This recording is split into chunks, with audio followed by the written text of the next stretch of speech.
Hi and welcome to Haim's Rawhide Bonanza. Rawhide, to you who are not familiar with it, is not leather, it's the skin of the animal which has not been tanned, and as so is in a limbo between a finished material and raw material. Example, rawhide once had a huge role in humanity's everyday life. We see fragments of it in the form of rawhide mallets. When rawhide is set, it's as hard as steel. Rawhide can set like leather. This is set leather, and you see the difference. Rawhide and leather are not the same. This is the tanned skin of the animal, and this is the untanned skin of the animal. Today I will show you how to bring back rawhide into your everyday life.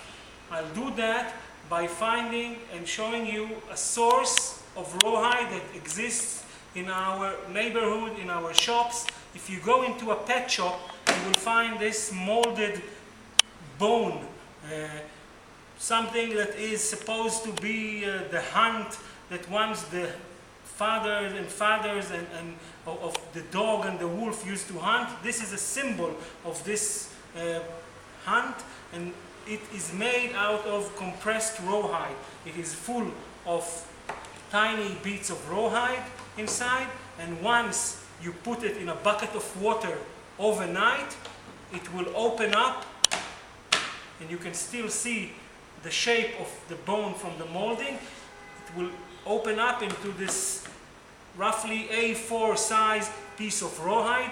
This piece of rawhide is half dry.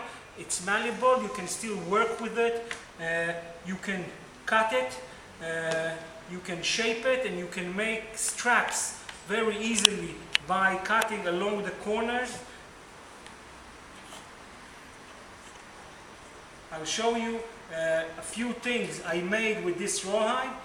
One was I used it to lash a railroad spike to a piece of branch that was cut in the right way.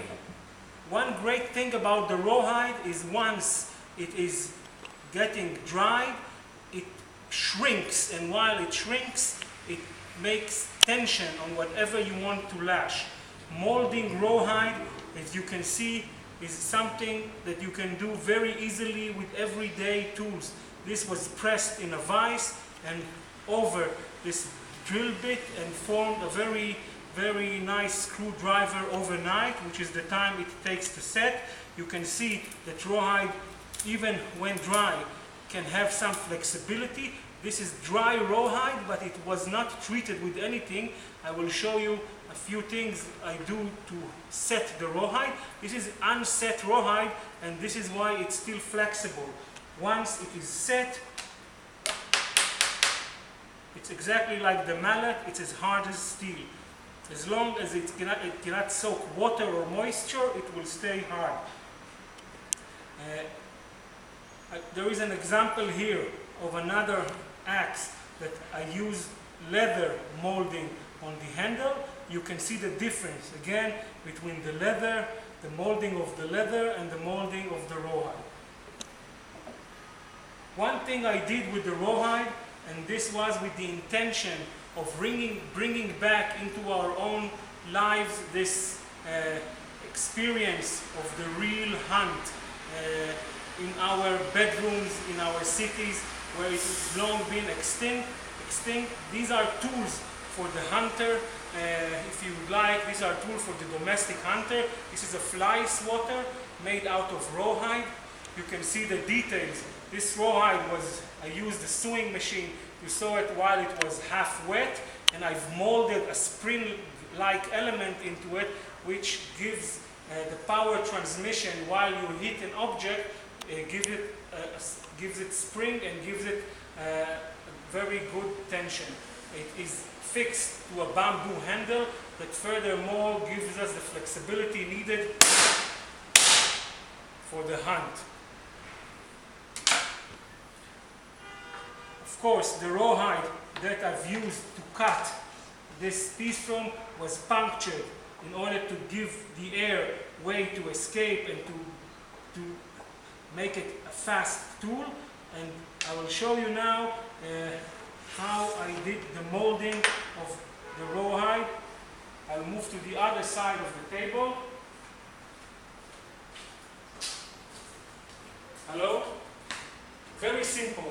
This is an anvil. It's here for the weight. It's pressing down while it dries this fly swatter, and I've used a piece of stainless steel under the pressure of the anvil to give it this spring-like element. You can use any kind of clips or lashing ropes, what have you, in order to hold the rawhide in place while it sets. And after it sets, you can either cover it with hot beeswax or with different oils made for wood. I would not use lacquer because it tends to break and it's not flexible. This is the last item I want to show you. This is the cockroach spear. You can see that it's made out of one folded piece of rawhide. It's stitched with a sewing machine at the business end of it, and it's forming a tube here lashed to the pole. And I will give you a demonstration now of the hunt. Over the corner, and caught it. Thank you very much.